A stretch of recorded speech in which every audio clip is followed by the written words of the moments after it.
ದೌರ್ಜನ್ಯ ಪ್ರಕರಣ ಭಾರಿ ಬಿಗಿಯಾಗ್ತಾ ಇದೆ. ರೇವಣ್ಣ ಅವರ ಬೆಂಗಳೂರಿನ ಬಸವನಗುಡಿ ನಿವಾಸದಲ್ಲಿ ಎಸ್ಐಟಿಯಿಂದ ಸ್ಥಳ ಮಹಜರ್. ಹೊಳೆನರಸೀಪುರದಲ್ಲೇನು ಲೈಂಗಿಕ ದೌರ್ಜನ್ಯದ ದೂರನ್ನ ಕೊಟ್ಟಿದ್ರು ಸಂತ್ರಸ್ತೆ ರೇವಣ್ಣ ವಿರುದ್ಧ. ಆ ದೂರನ್ನ ಆಧರಿಸಿ ರೇವಣ್ಣ ನಿವಾಸದಲ್ಲಿ ಸ್ಥಳ ಮಹಜರ್ ನಡೆಸಲಾಗ್ತಾ ಇದೆ. ಬೆಂಗಳೂರಿನ ರೇವಣ್ಣ ನಿವಾಸದಲ್ಲೂ ಕೂಡ ಕೆಲ ಕಾಲ ಕಾರ್ಯನಿರ್ವಹಿಸಿದ್ದಾಗಿ ಆ ಸಂತ್ರಸ್ತೆ ಹೇಳಿದ್ರು. ಅಲ್ಲಿ ದೌರ್ಜನ್ಯ ನಡೆದಿರೋ ಬಗ್ಗೆ ಮಾಹಿತಿ ಕೊಟ್ಟಿದ್ರು. ಹಿನ್ನೆಲೆಯಲ್ಲಿ ಅಲ್ಲೂ ಕೂಡ ಸ್ಥಳ ಮಹಜರ್ ನಡೆಸಲಾಗ್ತಾ ಇದೆ. 15 ದಿನ ಬೆಂಗಳೂರು ನಿವಾಸದಲ್ಲಿ ಕೆಲಸ ಮಾಡಿದ್ದಾಗಿ ತಿಳಿಸಿದ್ದಾರೆ ಆ ಸಂತ್ರಸ್ತೆ. ರೇವಣ್ಣ ನಿವಾಸಕ್ಕೆ ಎಸ್ಐಟಿ ತಂಡ ಸಂತ್ರಸ್ತೆಯನ್ನು ಕರೆತಂದು ಮಹಜರ್ ನಡೆಸ್ತಾ ಇದೆ. ಜೊತೆಗೆ ಈಗಾಗಲೇ ಪ್ರಿಂಟರ್ ಕೂಡ ತಂದಿದ್ದಾರೆ ಎಸ್ಐಟಿ ಅಧಿಕಾರಿಗಳು. ದೃಶ್ಯಗಳನ್ನು ನೋಡ್ತಾ ಇದ್ದೀವಿ. ಇದು ರೇವಣ್ಣ ಅವರ ಬೆಂಗಳೂರಿನ ನಿವಾಸ, ಬೆಂಗಳೂರಿನ ಬಸವನಗುಡಿಯಲ್ಲಿದೆ. ಆ ನಿವಾಸಕ್ಕೂ ಕೂಡ 15 ದಿನ ಬೆಂಗಳೂರು ನಿವಾಸದಲ್ಲಿ ಬಂದು ಕೆಲಸ ಮಾಡಿದ್ದಾಗಿ ದೂರಿದ್ದಾರೆ ಸಂತ್ರಸ್ತೆ ಹೇಳಿಕೊಂಡಿದ್ದಾರೆ. ಈ ಹಿನ್ನೆಲೆಯಲ್ಲಿ ಸಂತ್ರಸ್ತೆಯನ್ನು ಕರೆತಂದು ಅವರ ಸಮ್ಮುಖದಲ್ಲೇ ಸ್ಥಳ ಮಹಜರ್ ನಡೆಸಲಾಗ್ತಾ ಇದೆ. ಒಂದು ಕಡೆ ಕಿಡ್ನಾಪ್ ಪ್ರಕರಣದಲ್ಲಿ ಎಸ್ಐಟಿ ವಶದಲ್ಲಿ ವಿಚಾರಣೆ ಎದುರಿಸ್ತಾ ಇದ್ದಾರೆ ರೇವಣ್ಣ. ಮತ್ತೊಂದೆಡೆ ಲೈಂಗಿಕ ದೌರ್ಜನ್ಯ ಪ್ರಕರಣದಲ್ಲಿ ರೇವಣ್ಣ ವಿರುದ್ಧ ದೂರು ಕೊಟ್ಟಂತಹ ಸಂತ್ರಸ್ತೆ ಬೆಂಗಳೂರಿನ ನಿವಾಸದಲ್ಲೂ 15 ದಿನ ಕೆಲಸ ಮಾಡಿದ್ದೆ, ಅಲ್ಲಿ ದೌರ್ಜನ್ಯ ನಡೆದಿದೆ ಅನ್ನೋದನ್ನ ಹೇಳಿರುವಂತಹ ಹಿನ್ನೆಲೆಯಲ್ಲಿ ಅಲ್ಲಿಗೂ ಕೂಡ ಆಕೆಯನ್ನ ಕರೆತಂದು ಸ್ಥಳ ಮಹಜರ್ ನಡೆಸಲಾಗ್ತಾ ಇದೆ. ಈ ಬಗ್ಗೆ ಡೀಟೇಲ್ಸ್ ಕೊಡ್ತಾರೆ ನಮ್ಮ ಪ್ರತಿನಿಧಿ ಸುರೇಶ್ ಈಗ ಸಂಪರ್ಕದಲ್ಲಿದ್ದಾರೆ. ಸುರೇಶ್, ಲೈಂಗಿಕ ದೌರ್ಜನ್ಯ ಪ್ರಕರಣ ರೇವಣ್ಣ ವಿಚಾರಕ್ಕೆ ಸಂಬಂಧಪಟ್ಟಂತೆ ಬಹಳ ಬಿಗಿಯಾಗ್ತಾ ಇರುವಂತೆ ಕಂಡು ಬರ್ತಾ ಇದೆ. ಈಗ ಬೆಂಗಳೂರಿನ ನಿವಾಸದಲ್ಲೂ ಕೂಡ ಏನು ಸ್ಥಳ ಮಹಜರ್ ನಡೆಸಲಾಗ್ತಾ ಇದೆ, ಏನೇನು ಅಪ್ಡೇಟ್ಸ್ ಲಭ್ಯ ಆಗ್ತಾ ಇದೆ, ಯಾವ ರೀತಿಯಲ್ಲಿ ಕುಣಿಕೆ ಮತ್ತಷ್ಟು ಬಿಗಿಯಾಗಬಹುದು ರೇವಣ್ಣ ಪಾಲಿಗೆ ಅಂತ? ಪ್ರತಿಮಾ, 2019ರಲ್ಲಿ ನಡೆದಂತಹ ಲೈಂಗಿಕ ಪ್ರಕರಣ ಅಂದ್ರೆ ದೌರ್ಜನ್ಯ ಪ್ರಕರಣ ಏನಿದೆ, ಈ ಒಂದು ಪ್ರಕರಣಕ್ಕೆ ಸಂಬಂಧಪಟ್ಟ ಹಾಗೆ ಹೊಳೆನರಸೀಪುರದಲ್ಲಿ ಮೊದಲನೆಯ ಒಂದು ದೂರು ದಾಖಲಾಗಿತ್ತಲ್ಲ, ಆ ಒಂದು ದೂರಿನ ವಿಚಾರವಾಗಿ ಇವತ್ತು ಬೆಂಗಳೂರಿನ ನಿವಾಸದಲ್ಲೂ ಕೂಡ ಸ್ಥಳ ಮಹಜರು ಪ್ರಕ್ರಿಯೆ ನಡೀತಾ ಇರುವಂತದ್ದು. ಈಗಾಗಲೇ ಆ ಸಂತ್ರಸ್ತರ ಮಹಿಳೆಯನ್ನ ಕರ್ಕೊಂಡು ಹೋಗಿ ಹೊಳೆನರಸೀಪುರದಲ್ಲಿ ಅಂದ್ರೆ ಯಾವ ಮನೆಯಲ್ಲಿ ಯಾವ ಸ್ಥಳದಲ್ಲಿ ಆಕೆಯ ಮೇಲೆ ಇಂಥದೊಂದು ದೌರ್ಜನ್ಯ ನಡೆಯಲಾಗಿತ್ತು ಅಂತ ಹೇಳಲಾಗ್ತಾ ಇತ್ತು, ಆ ಸ್ಥಳದಲ್ಲಿ ಒಂದು ಮಹಜರ ಪ್ರಕ್ರಿಯೆಗಳನ್ನ ನಡೆಸಲಾಗಿತ್ತು.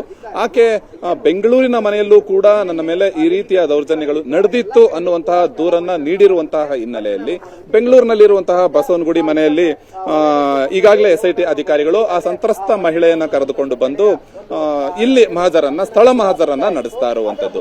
ಇಲ್ಲಿ ಎಲ್ಲೆಲ್ಲಿ ಆಕೆಯ ಮೇಲೆ ಅಂದ್ರೆ ಈ ರೀತಿಯಾದಂತಹ ಘಟನೆಗಳು ನಡೆದಿತ್ತು ಅಂತ ಹೇಳಲಾಗ್ತಾ ಇದೆ. ಆಕೆ ದೂರಿನಲ್ಲಿ ಏನನ್ನ ಉಲ್ಲೇಖ ಮಾಡಿದ್ದಾಳೆ, ಅದಕ್ಕೆ ಆ ಘಟನೆಗಳು ನಡೆದಂತಹ ಸ್ಥಳದಲ್ಲೇ ಮಹಜರು ನಡೆಯುವಂತ ಪ್ರಕ್ರಿಯೆ ಮತ್ತು ಆಕೆಯ ಹೇಳಿಕೆಯನ್ನ ಪಡೆಯುವಂತ ಪ್ರಕ್ರಿಯೆ ಕೂಡ ಇಲ್ಲಿ ನಡೀತಾ ಇದೆ. ಸುಮಾರು 45 ನಿಮಿಷದಿಂದಲೂ ಎಸ್ಐಟಿಯ ಅಧಿಕಾರಿಗಳು ಸಂತ್ರಸ್ತ ಮಹಿಳೆಯೊಂದಿಗೆ ಈ ಒಂದು ಮನೆಯಲ್ಲಿ ಸ್ಥಳ ಮಹಜರು ಪ್ರಕ್ರಿಯೆಯನ್ನ ನಡೆಸ್ತಾ ಇದ್ದಾರೆ ಅಂತ ಹೇಳ್ಬೋದು. ಒಂದು ವೇಳೆ ಈ ಒಂದು ಪ್ರಕರಣ ನಡೆದಿದ್ದು ನಿಜವೇ ಆದಲ್ಲಿ, ಪೂರಕ ಸಾಕ್ಷ್ಯಾಧಾರಗಳು ದೊರೆತಿದ್ದೇ ಆದಲ್ಲಿ ಕುಣಿಕೆ ಮತ್ತಷ್ಟು ಬಿಗಿಯಾಗುವಂತಹ ಎಲ್ಲ ಸಾಧ್ಯತೆಗಳು ಕೂಡ ಕಂಡು ಬರ್ತಾ ಇರುವಂತದ್ದು. ಪ್ರತಿಮಾ, ಸುರೇಶ್, ಈಗಾಗಲೇ ಕಿಡ್ನಾಪ್ ಪ್ರಕರಣದಲ್ಲಿ ಬಂಧನಕ್ಕೊಳಗಾಗಿ ಎಸ್ಐಟಿಯಿಂದ ವಿಚಾರಣೆಯನ್ನು ಎದುರಿಸ್ತಾ ಇದ್ದಾರೆ ರೇವಣ್ಣ. ಅದು ಸಾಲದು ಅಂತ ಅವರ ವಿರುದ್ಧ ಈ ಲೈಂಗಿಕ ದೌರ್ಜನ್ಯ ಪ್ರಕರಣ ಕೂಡ ಇದೆ, ಇದು ಮೊದಲನೇ ದೂರು. ಹಾಗಾಗಿ ಈ ಸ್ಥಳ ಮಹಜರ್ ನಡೆಸಿದ ಮೇಲೆ ಇದಕ್ಕೆ ಸಂಬಂಧಪಟ್ಟಂತೆ ಸಿಕ್ಕುವಂತಹ ಸಾಕ್ಷಿಗಳು ಕೂಡ ಬಹಳಷ್ಟು ಸಂಕಷ್ಟವನ್ನು ತಂದೊಡ್ಡುತ್ತಾರೆ ರೇವಣ್ಣ ಪಾಲಿಗೆ ಅಂತ.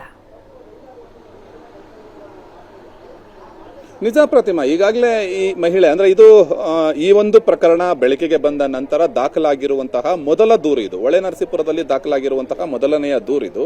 ಹಾಗಾಗಿ ಎಲ್ಲೆಲ್ಲಿ ಆಕೆಯ ಮೇಲೆ ಇಂತಹ ಒಂದು ದೌರ್ಜನ್ಯದ ಘಟನೆಗಳು ನಡೆದಿತ್ತು ಅಂತ ಆಕೆ ದೂರಿನಲ್ಲಿ ಉಲ್ಲೇಖ ಮಾಡಿದ್ದಾಳೋ ಆ ಎಲ್ಲ ಸ್ಥಳಗಳನ್ನ ಮಹಜರು ಮಾಡ್ತಾ ಇರುವಂತದ್ದು. ಹೊಳೆನರಸೀಪುರದಲ್ಲಿ ಈಗಾಗಲೇ ಎಸ್ಐಟಿ ಅಧಿಕಾರಿಗಳು ನಿನ್ನೆ ಮೊನ್ನೆ ಮಹಜರು ಪ್ರಕ್ರಿಯೆಗಳನ್ನ ಪೂರ್ಣಗೊಳಿಸಿದ್ದಾರೆ.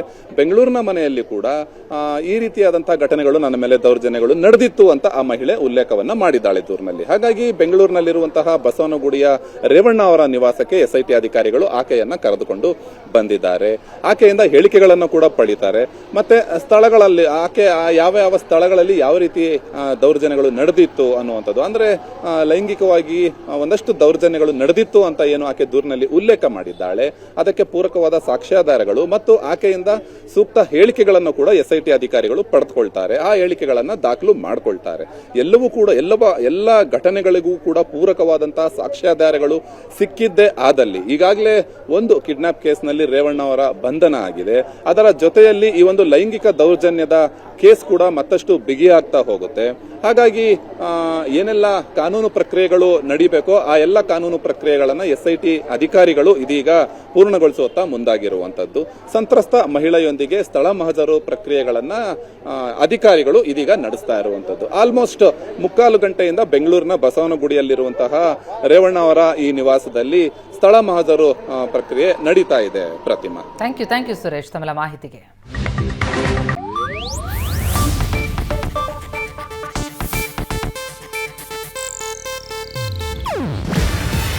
ಇದು ಏಷ್ಯಾನೆಟ್ ನ್ಯೂಸ್ ನೆಟ್ವರ್ಕ್ ಪ್ರಸ್ತುತಿ.